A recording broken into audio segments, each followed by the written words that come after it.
same time, on the sidelines, we had a very strong presence from the, I would say, the alternate government, which is the Democratic Party. They had their big leaders, the mayors of a lot of, as you point out, the state governments were there, and they wanted to show what they have done.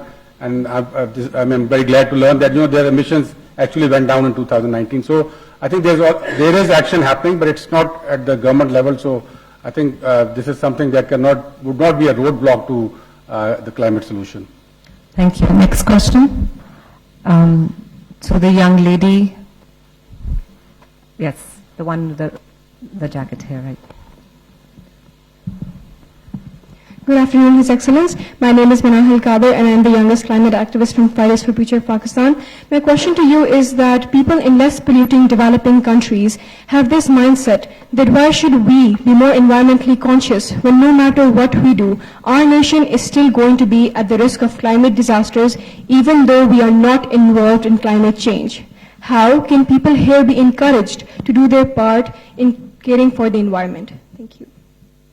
Well, the truth is that some of the largest emitters in the world are developing countries because of the dimension of their economies.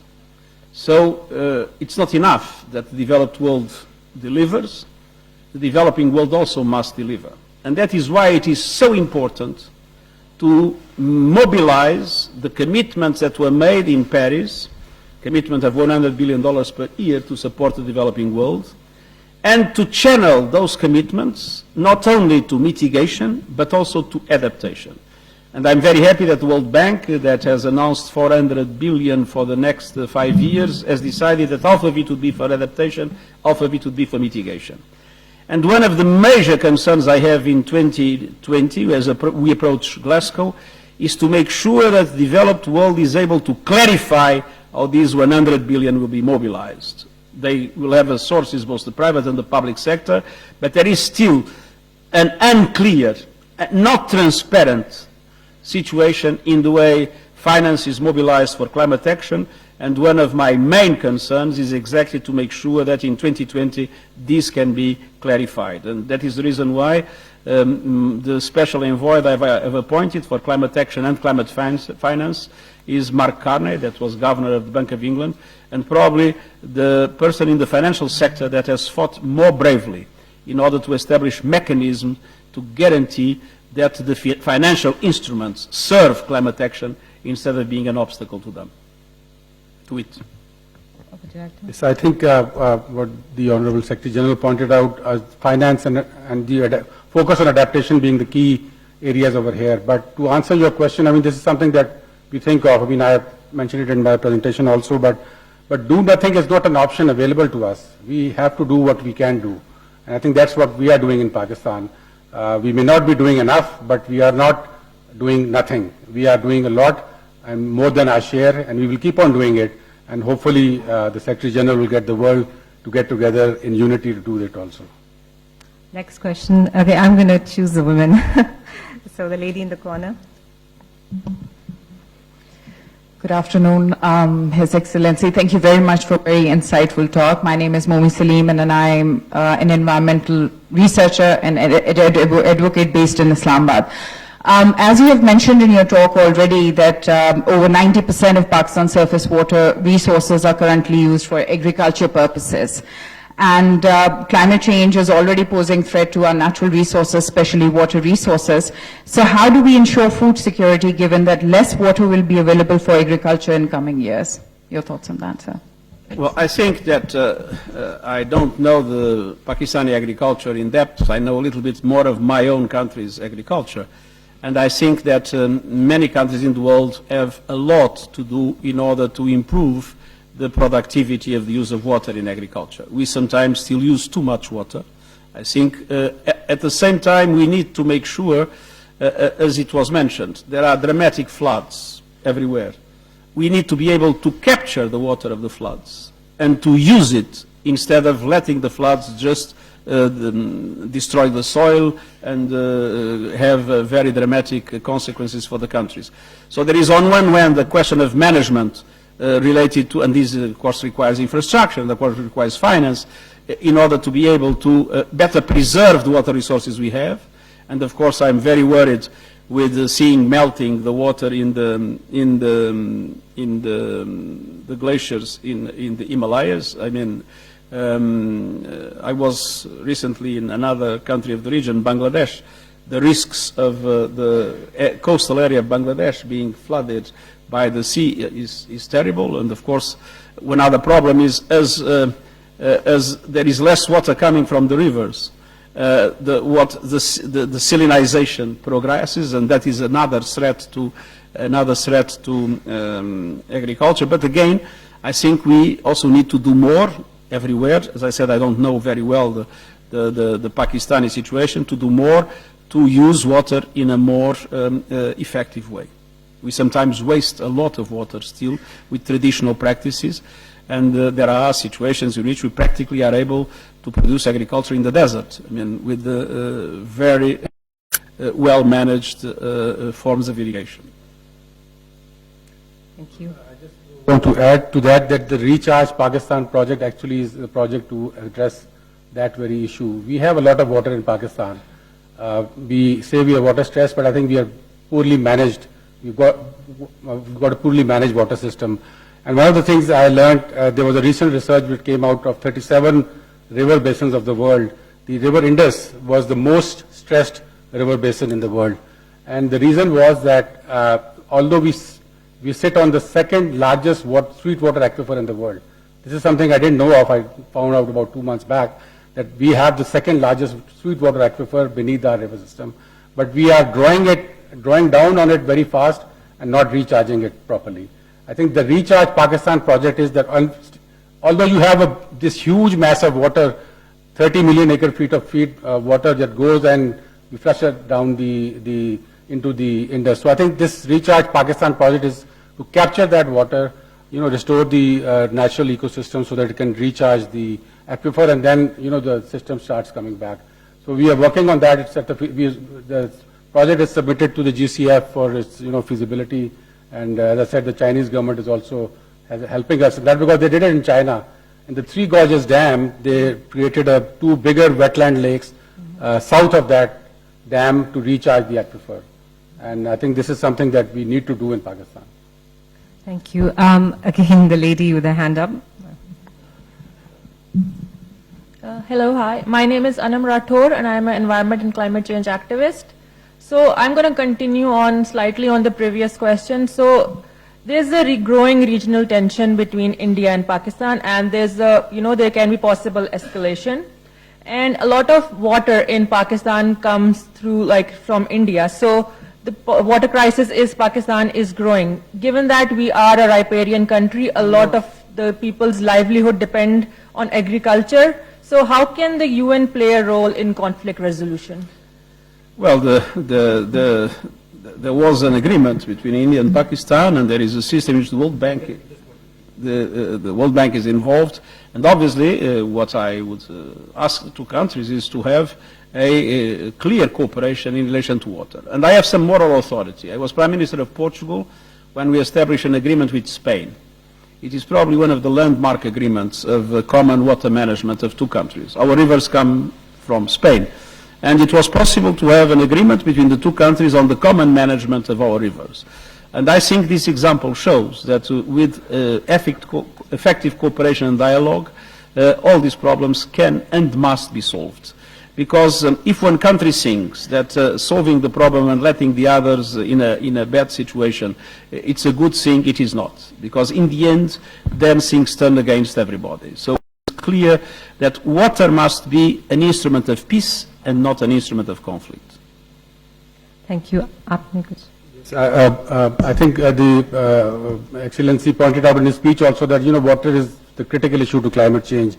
And with Pakistan and India, the problem is that we have this treaty called the Indus Water Treaty. It was, negotiated in the 1960s. There are two main aspects which are missing in that. The first and the most important one is climate variance. Now, under the Indus Water Treaty, the water that comes in, there are two main sources, monsoons and the glaciers. And both are affected by climate change now. But we have not discussed this climate variance. It needs to be discussed. And the other aspect is the aquifer that I talked about. This is an aquifer we share with India. It is not a part of the treaty. So, because the drawdown is so large, it started getting affected. So I think there needs to be a dialogue on this, but at the moment there's no chance with what is happening right now. Next question, okay, for the gender balance, the gentleman with a red tie. Mike, please.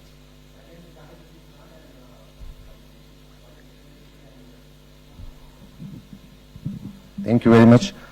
My name is Zahid Latif Khan and I represent the capital market of Pakistan. It was quite heartening to listen to your speech, Excellency Antonio, that you mentioned that although Pakistan is getting affected from the environmental hazards, but it's not contributing towards the environment world over.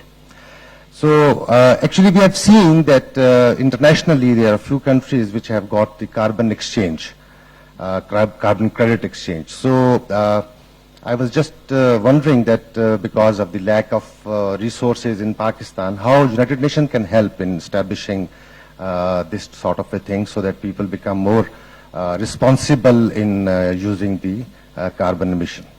So this is my question. Thank you. One of the things that my new special envoy, will start with March, Mark Carney, has been trying to mobilize in his function today as governor of a central bank, is to mobilize all central banks in the world to establish new rules for the financial sector to be able to disclose the climate-related risks of financial operations. Today we have a disclosure of risks for reasons that are essentially economic. It's necessary to translate the reality of climate into the financial risks. On the other hand, we have been working hard. I created a coalition of CEOs of especially asset management funds. We are working hard with pension funds and with others, and I believe there are many of these funds in Pakistan, in order to make sure that their portfolios shift. The portfolios of the funds that are working with us are still, at the present moment, are still compatible, according to the companies that they represent, to an increase of temperature at the end of the century to 3 to 4 degrees, which means that it is in the interests of us all that asset managers make a shift, progressive shift to the green economy in their portfolios. And I would say that, if I may be a little bit brutal, there is a good reason for that.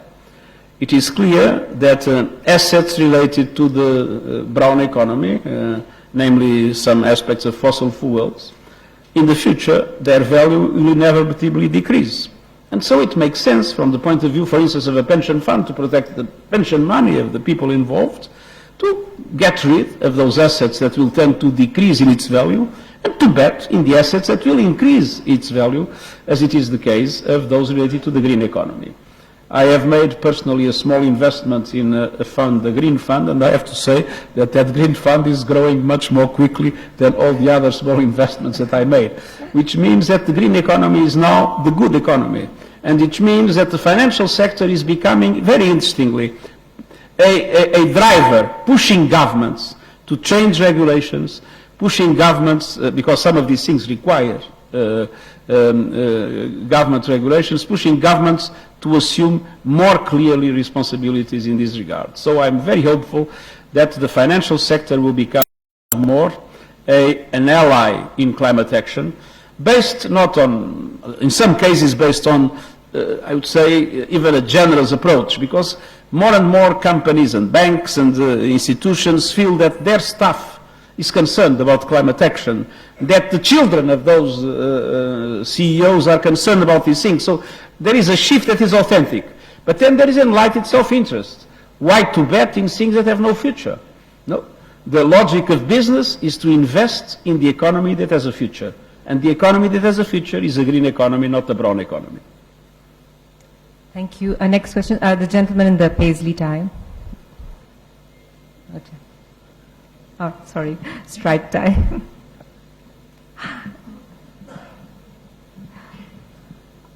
Thank you. Your Excellency, welcome to Islamabad in Pakistan. It's wonderful to have you here with us. Paris Agreement gave us a lot of hope. Mike, Mike. Is it working now? Yeah. So there was a lot of hope with the Paris Agreement, but for a lot of us in Pakistan and across the world, that hope is quickly turning to fear and tragedy. Given what's happening with the climate talks, we've seen disappointment after disappointment. How long do you think we can continue to base our collective hopes on climate negotiations that are led by some countries who've got different means of going about the negotiations? I guess my question to you is, climate is being disrupted. Is there a disruption needed within the climate talks, within the climate negotiations process to move things forward? Thank you. Well, it is true, if one looks at Madrid, that today governments are to a certain extent lagging behind what is happening in societies. But it is also true that the pressure is mounting, and is mounting for a number of reasons. First, there are economic reasons. The green economy is becoming the most profitable one. My country, Portugal, has launched recently a bid for solar energy, for a number of plants of solar energy. And they got in the proposals for that bid the cheapest price ever for electricity anywhere from whatever source. No, so it is clear, and much cheaper than coal and much cheaper than natural gas, that my country is closing the coal plants, one in 2021, the other in 2023. Natural gas will still remain part as a kind of a, system of equilibrium of the network, but the bet has been in the renewables. And they got now prices that are astounding. I think, if I remember well, $14 per megawatt hour. But these I'm not so sure, it's just by memory. Which means that, to invest in fossil fuel production of energy is a mistake for the future. It is to have more expensive electricity in the future, which doesn't make any sense. On the other hand, we see that in all other areas, the green economy is becoming the most attractive. So there is a pressure I mentioned from the financial sectors. On the other hand, in Europe 2 years ago, and I speak for Europe because it's my area, 2 years ago, all the elections, the key factor was migration. Last year, the key factor was climate. So public opinions are starting to put a lot of pressure on governments in relation to climate. And it's very interesting that because of that, the European governments have now committed, with the exception of Poland, but I hope that this problem will also be solved, to the carbon neutrality in 2050. Because the pressure of the electorate, was very clear. On the other hand, the movements of the civil society, the youth movement, is enormous. And I am quite convinced that we will witness in the next 1, 2, 3 years a much stronger commitment of governments to move forward. And I hope that it will be possible to translate it already in Glasgow. The key is the big emitters. And it's absolutely, more than 70 countries have committed already to carbon neutrality. But they represent only 15% of the emissions. The big emitters need to commit to the same objective. And we need now to do everything possible to make sure that the big emitters also assume that responsibility. And I think that there is also a growing conscience that in their countries that is needed. So we are not yet there. We are still losing the battle. But I think that the conditions are starting to be created for us to win the war. Thank you. Next question. The lady in the blue. Sorry, I'm going to go back to the women now. Assalamu alaikum. My name is Saida Hadika Jamshed and I'm working on carbon market project in Pakistan. On? Carbon markets in Pakistan. And I have a question for Honorable Secretary General. The developed countries are failing to keep their climate finance pledge of 100 billion each year. and without it, developing countries will not be able to cope up with the climate change impacts. So how exactly is the international community planning to ensure that this promise is fulfilled? The question is to make sure that the commitments that were made, in particular the commitments to adaptation, are met. And this is what, as I said, we still need the clarification, and I hope that in Glasgow that clarification will be real. We are seeing also the mobilization of resources beyond that. We are seeing all the international financial institutions investing more and more money in these.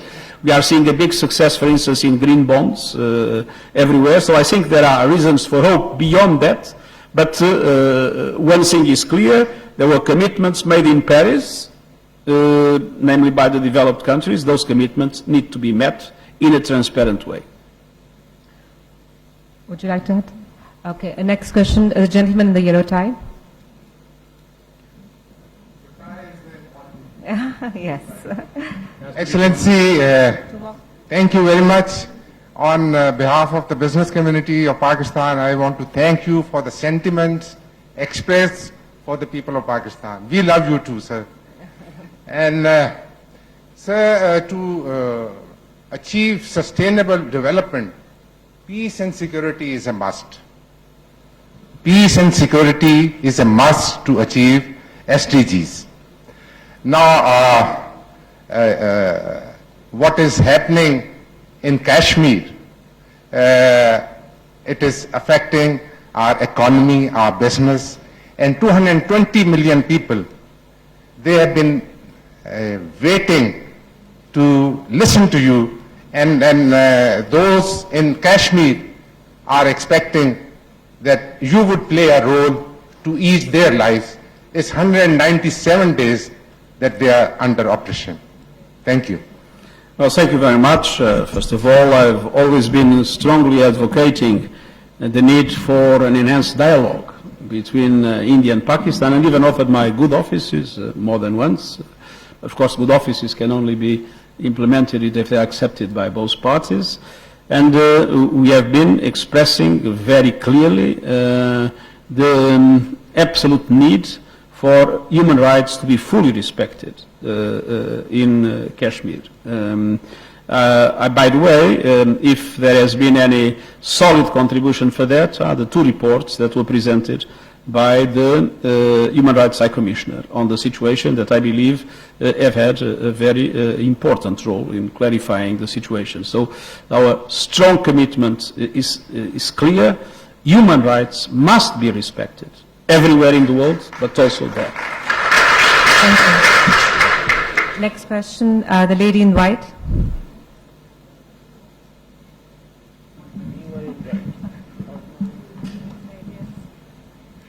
My name is Anam Zaid. I'm a climate change activist. What strategies does the UN have for addressing the melting of glaciers in the Hindu Kush Himalayan Karakoram region? And shouldn't this be a priority area in the new UN negotiations, given that it supplies billions of users downstream with water and their livelihoods?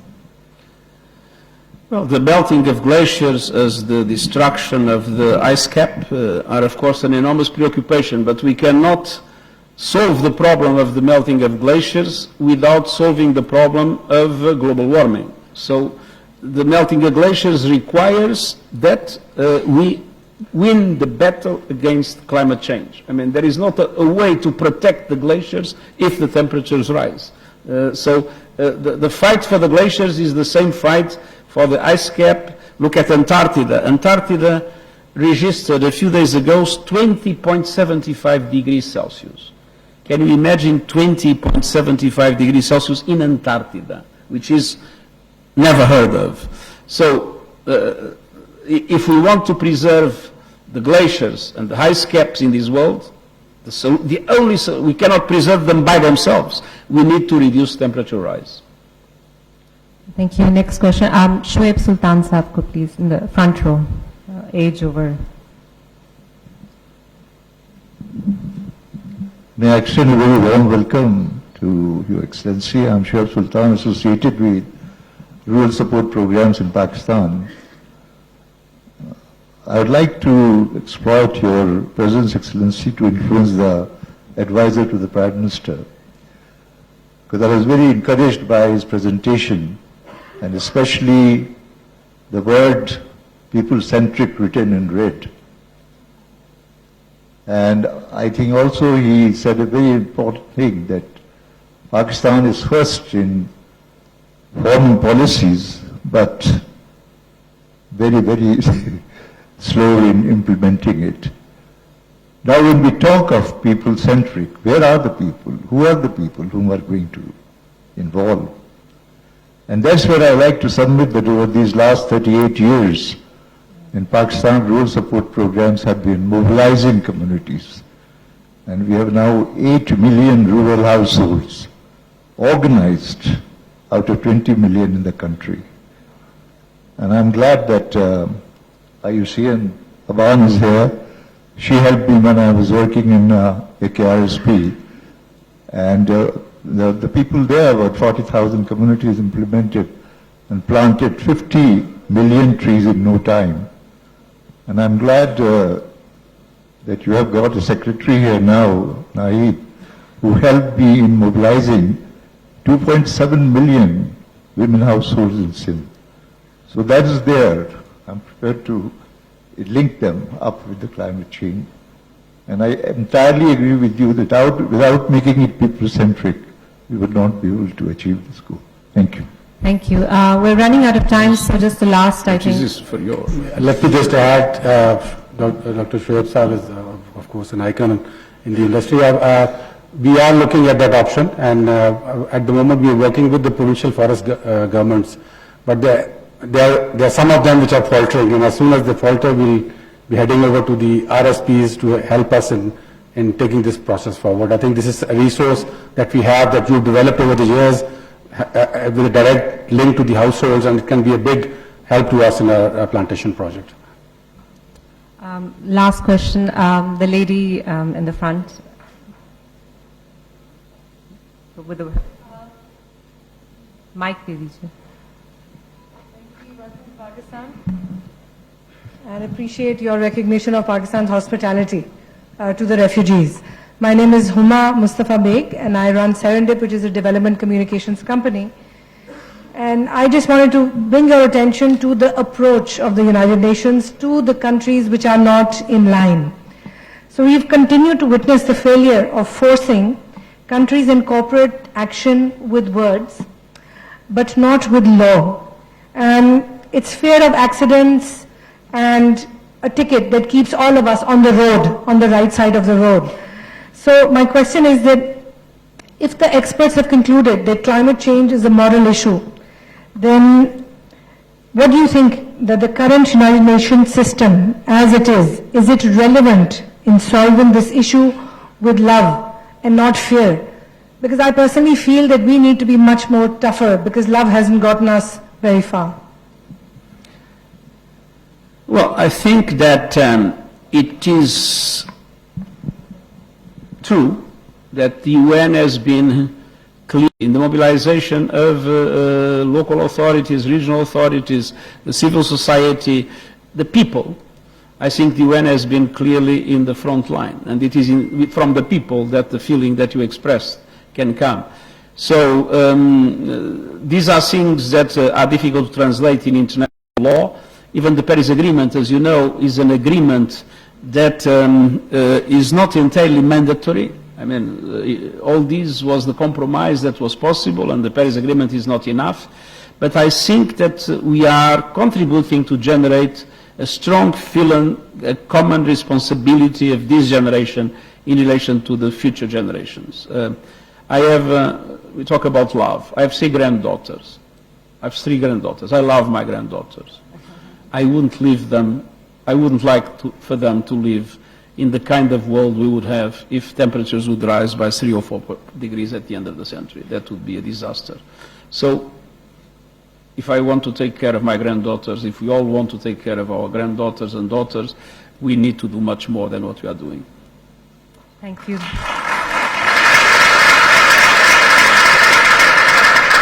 I think on that note, we're going to conclude the question and answer session. We've run out of time.